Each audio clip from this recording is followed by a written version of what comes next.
Good morning. My name is Debbie Barney. I'm the Fitness and Wellness Coordinator with Memorial Health System.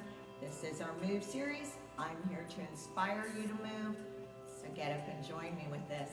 Today, I'm going to show you something that my director and I have went around the hospital and taught that is called workplace stretching. Now, you don't have to be someone in the workforce to do these, but these are designed that you can do them in the workplace. Why is that important? Because at the end of our days, our shoulders start creeping up by our ears, we're rounding forward. That can be caused by stress, that can be caused by poor posture, that can be caused by technology. We all have that forward head movement now and the rounded shoulders. So when you get in your car at the end of the day, we want you to go home happy. We want you to go home relaxed. You don't want to carry the stress of the day home to your family, your loved one, anyone that you're going to associate with. So if you do these stretches throughout your day, if you are in the workforce, or even if you're at home daily, just throw some in throughout your day. You're going to feel better. When you go to sleep at night, you're going to have less aches and pains. All right, let's get started. The first ones I'm going to show you are standing stretches. So if you're in the workplace and you're standing throughout the day, these are easy things that you can do, or you don't have to lay down on the floor. All right, so the first thing we're going to do is stand with feet apart so we have a nice balanced base. Open up that chest, drop those shoulders, and put your fingers along your IT band, or where the seams of your pants would be. You need to be in proper alignment if you want these to be effective. All right, now what we're going to do is we're going to take our ear to our right shoulder. Now, make sure that you do not hold your breath. It's the biggest thing we hear in fitness is people don't breathe when they're doing an exercise, and especially a stretch. You're going to get a signal from the brain to go to those tight areas if you hold it while you're breathing and hold it long enough. Now let's bring that head up to center. Don't just flop it over to the other side. Make sure the shoulders are still down, chest is open, and now we take the left ear to the left shoulder. Breathing, keeping those arms relaxed, a little loosey and goosey on both sides. You can feel the tightness in the neck, and this is helping to elongate those muscles to retrain their memory to stay relaxed. Now, head up center. Now, let me point out two things I want you to be aware of here.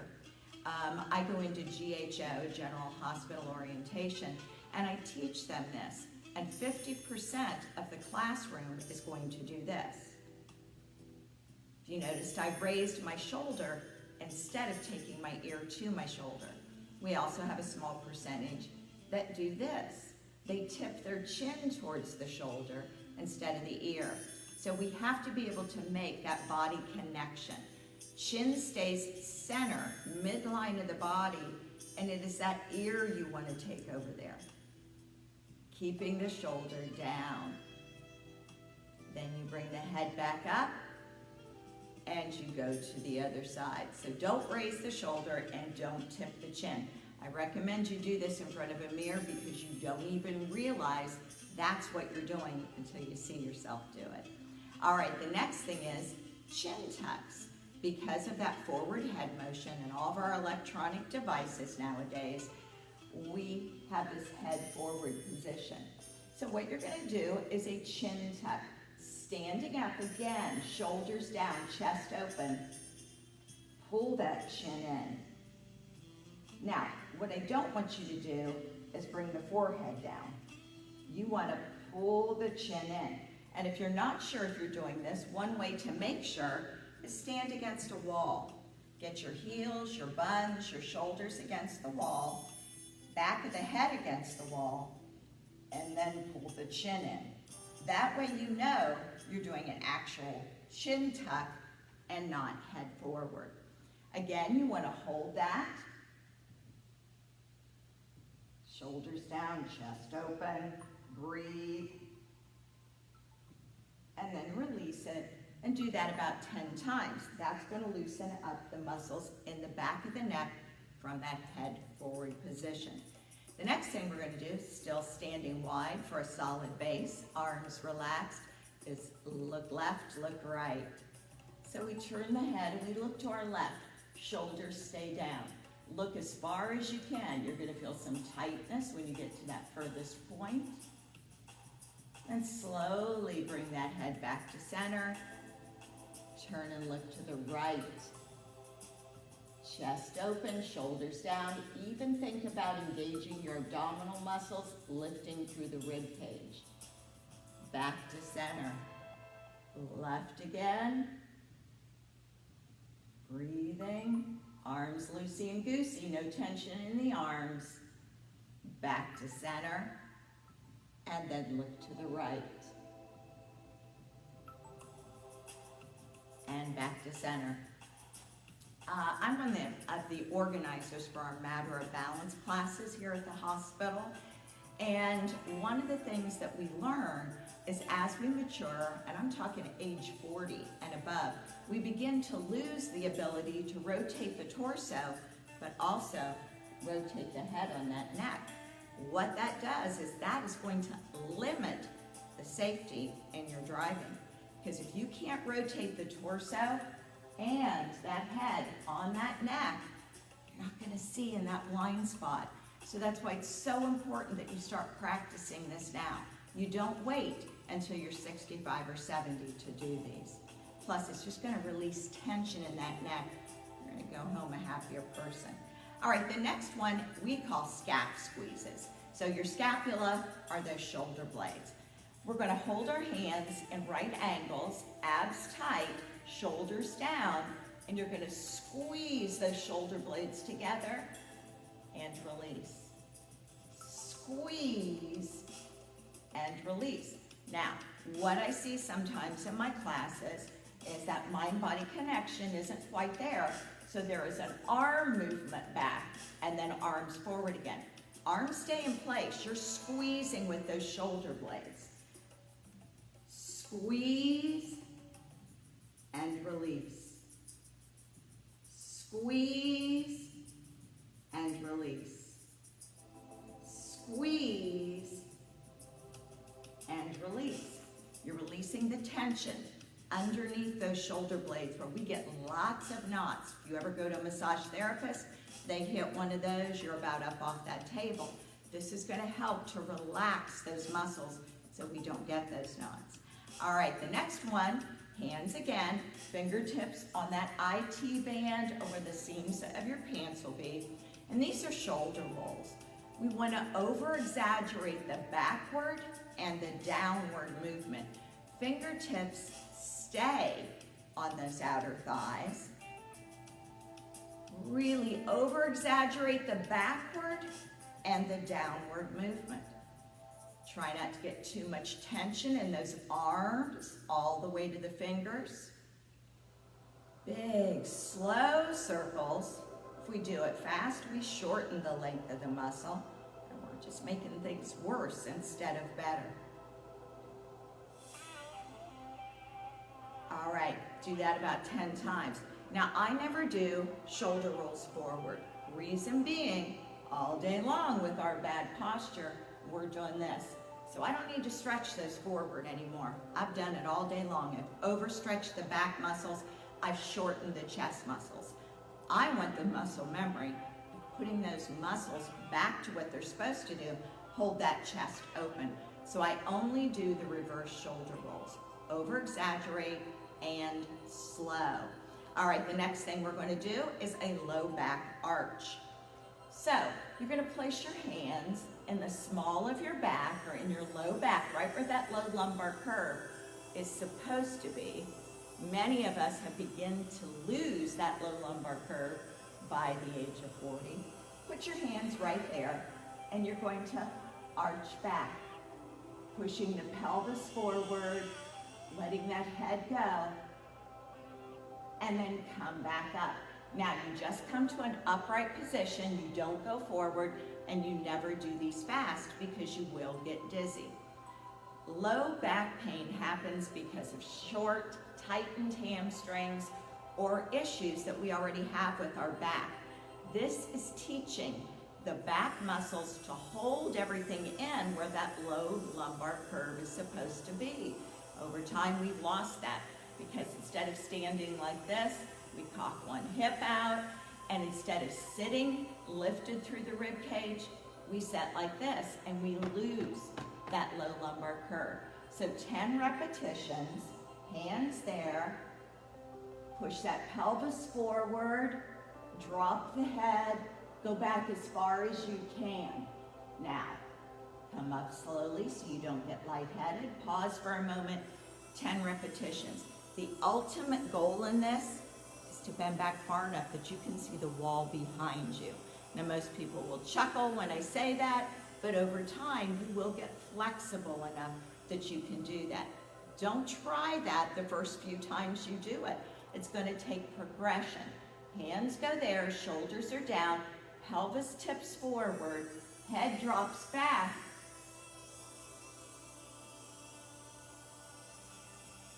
And then slowly return. Again, you're not going to go back that far, day 1, day 2, first couple of weeks. We have to build that flexibility back into our back. Plus, this opens the pelvis and stretches the hip flexors the farther back you can go. 10 repetitions on those low back arches. Now, long lunge, talking about the hips, we want to keep the hip flexors flexible. Why? Because over time, by the time you get to age 40, don't you hate that I'm saying that? We shorten our stride length. And when you shorten your stride length because of tight hip flexors, you start to lose the ability to regain your balance if you trip on something.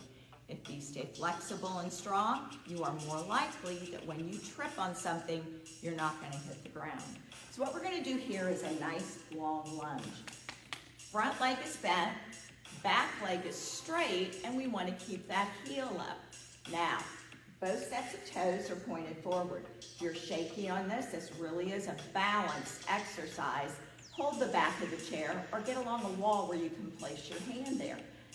Body weight is pushing down center. I'm not leaning forward. My back is upright, and I feel that stretch in the leg that is going back. Keep the chest open, don't round the back. Think about posture. You can do these in front of a mirror, all of them. That's going to be your best option because you can see what your body's doing. All right, now we're going to change and do the other side. And it's very often that one side is tighter than one. So don't think you have something majorly wrong if one is. That's just the way our body functions. One side seems to have less range of motion than the other. Body weight pushes down center, and don't bend that back knee. Front foot, I have my weight driving in my heel. My foot is flat on the floor, but the weight is pressing into the heel. Chest stays open, rib cage lifted, shoulders down. All right, so that's our long lunge. Next is a hamstring stretch. So you've been on your feet all day at work, your hamstrings shorten. Pulls on your hips, pulls on the low back. My opinion, #1 cause of back issues.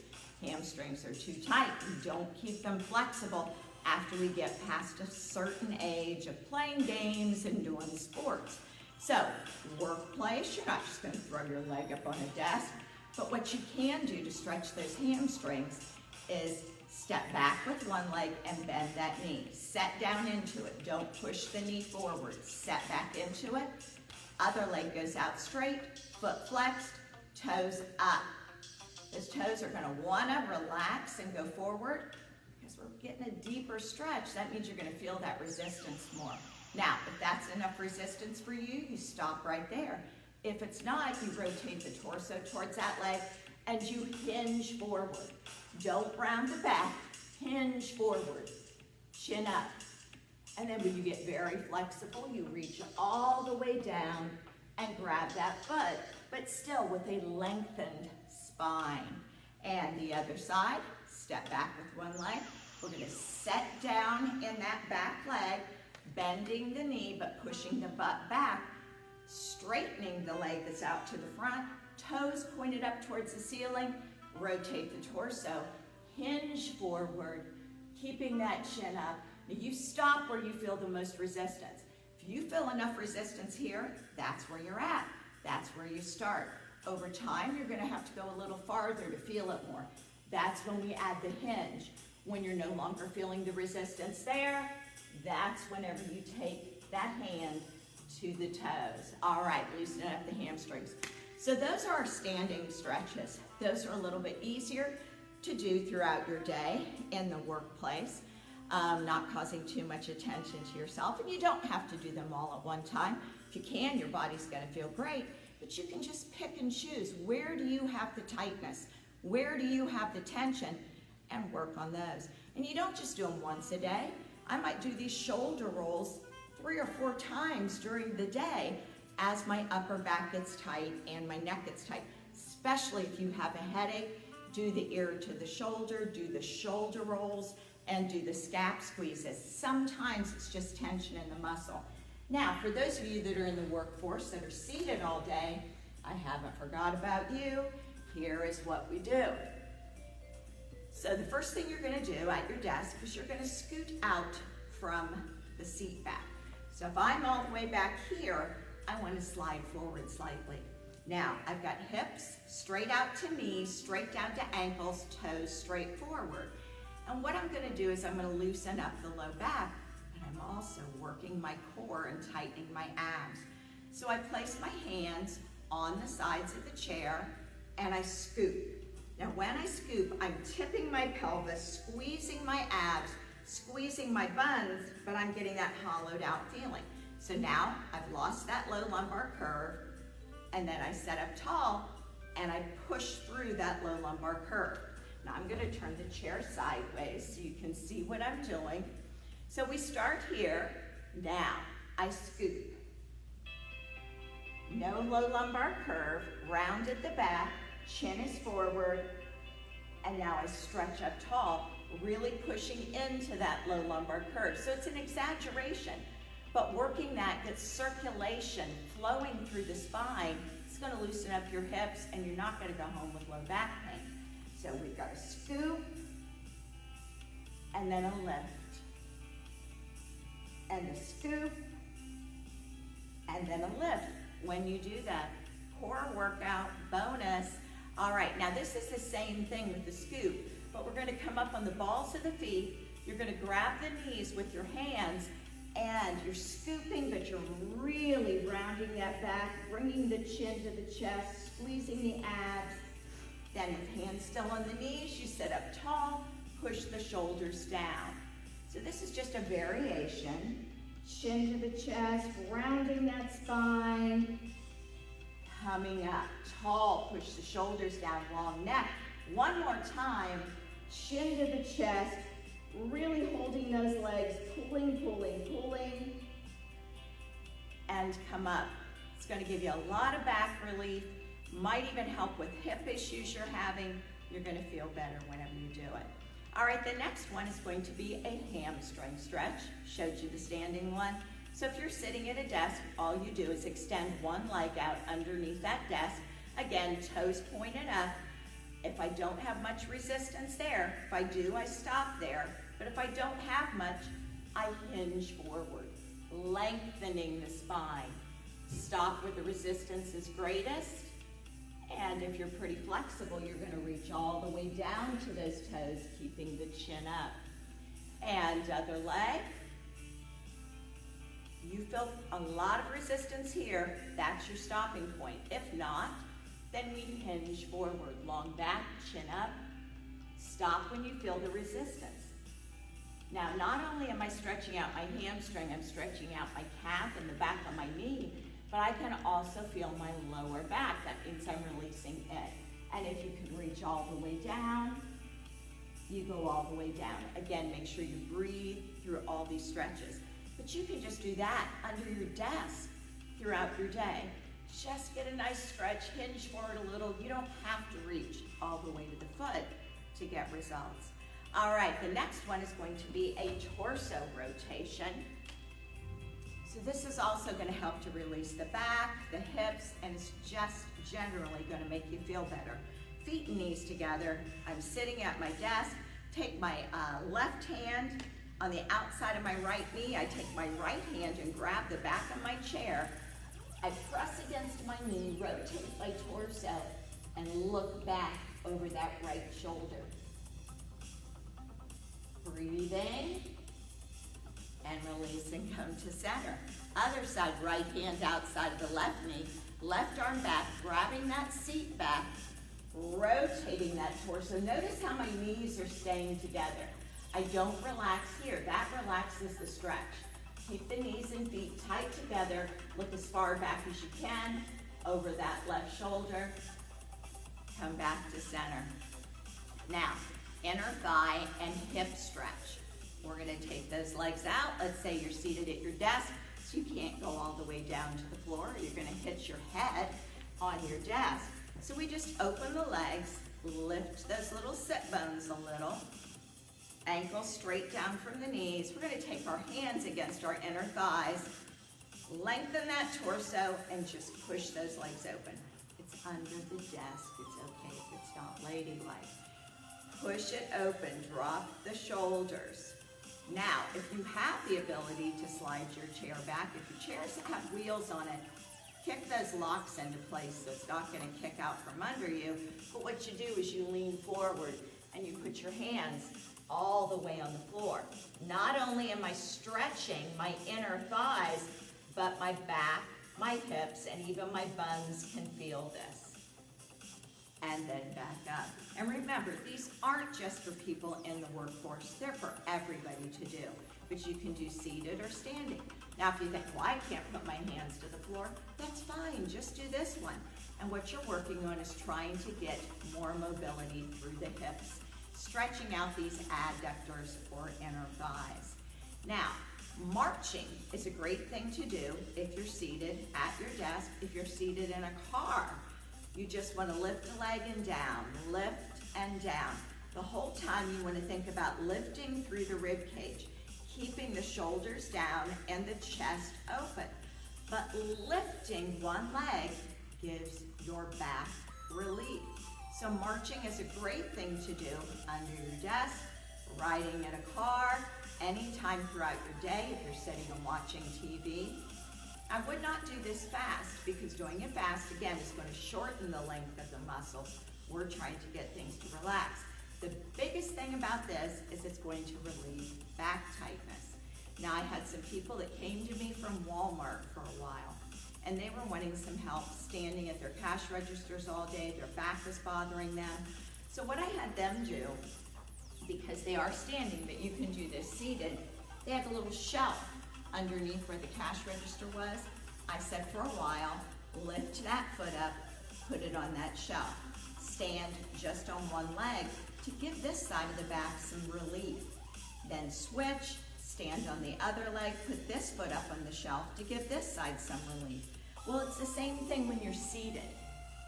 Get that foot up on something for a while to give this side some relief. Then put it down, put the other foot up. Anything that you can put under there. You can put a box under there, a small box, and put your foot on it every now and then. It does give the back and the hips some relief. Now, we don't want to go home at the end of our day with swollen ankles, feet that are numb. If you're just somebody that has a tendency to have water collection in the ankles and in the feet, throughout your day, you are going to pull your toes up. Now, you can do this one at a time. You don't have to do both at the same time. I'm doing it just to shorten the length of this video. But again, rib cage lifted, chest open, arms down, and I pull my toes up. Now I put the toes down and pull my heels up. I pull the toes up, toes down, heels up. I'm pushing those ankles as far forward as I can. When I pull the toes up, I'm pulling them back towards my shins as far as I can. Now again, you could do one foot at a time. You don't have to do them at the same time. Another thing is keeping that ankle mobility. If you sat all day long, even if you stood all day long, or if you're just a person that collects water gathering around the ankles, We go up on the ball of the foot, and in matter of balance, we call these heel circles because it's actually the heel that's drawing the circle. And I'm on the ball of the foot. I can feel this through my toes, getting circulation going, and my ankle. And then I reverse it. But remember, you want to go slow, and you want to use the biggest range of motion you have. So I can really push that ankle forward, but you might not be able to. So if my heel is only lifted an inch or so, it makes a very small circle. That is where you start, and that's okay. Make sure that you do both sides and you do both directions. Slow and the biggest range of motion that you can make.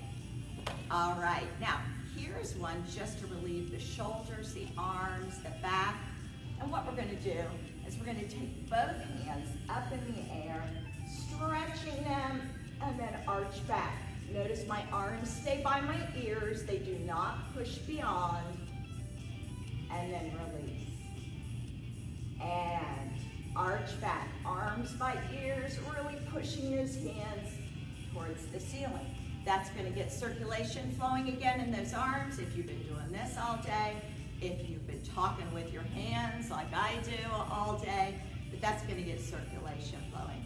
Now, we're going to go to our hands, especially if you're someone that uses a keyboard all day. Tight fist, open wide. Tight fist, open wide. Wiggle those fingers. Do some slow, big wrist circles. One direction and then the other. Again, we want energy, life force, circulation flowing through those hands and wrists. Helps with carpal tunnel, helps to keep your fingers from swelling throughout your day. Plus, it keeps that dexterity, that agility in those hands. So whenever we need to grab something, they're there for us. I'm going to show you one more thing, and this is something we teach in yoga, and that is hands tight together. Now, if you can see, I have no daylight between my palms. I have white knuckles because I'm squeezing so hard. Then I release it, wiggle my fingers, and then again, no daylight between the palms, white knuckles, squeezing tight. What is this doing? It's increasing circulation in those hands. Anytime you might have Raynaud's syndrome, your hands just might get numb and tingly for no reason at all. We're going to be heading into cold weather here soon. This helps to keep warm, blood flow in these hands, keeps them from swelling as well. Thank you so much for checking out this video today. Whether you're at home or whether you're in the workplace, these stretches work for everybody. Standing, seating, they are going to make you feel better throughout your day. You're going to be able to sleep better at night. Thank you so much. I hope you like these videos. Memorial Health System brings me to you every Friday to get you to move. It's about quality of life. We want to keep you moving. We want to keep you active, and we want to keep you feeling good. Again, my name is Debbie Barney. I'm the Fitness and Wellness Coordinator with Memorial Health System. This is our Move series.